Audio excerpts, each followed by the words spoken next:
d'améliorer ce qu'on appelle les compétences socio-émotionnelles ou soft skills ou life skills. Elles ont toutes sortes de noms, ces compétences. Et elles nous servent aussi plus tard en tant qu'adultes dans l'entreprise, au travail ou dans la famille.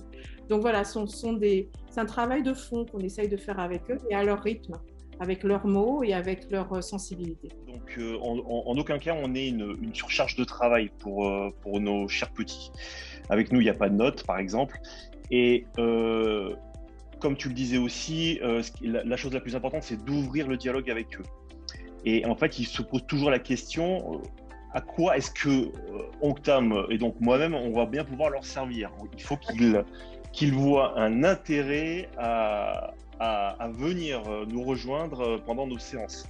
Parce que sinon c'est une perte de temps pour eux. Voilà, donc on a plusieurs types d'entrées en fonction aussi des âges. Et c'est vrai que moi, avec mes grands, voilà, ça peut tourner autour de discussions totalement informelles sur, par exemple, l'école. Donc, comment ça se passe?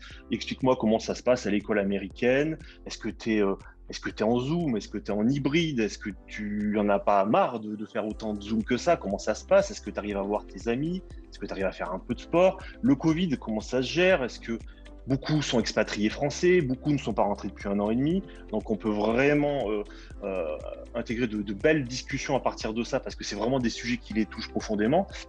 Ensuite, il va y avoir des cas d'élèves qui vont être beaucoup plus dans le concret du scolaire, qui vont venir me voir pour me dire, bon, écoute, j'arrive pas à m'organiser, la double scolarité, c'est quand même quelque chose d'exigeant, comment est-ce qu'on peut trouver, quelle méthode, quel moyen on peut trouver pour que j'arrive à m'en sortir et faire quelque chose d'assez optimal.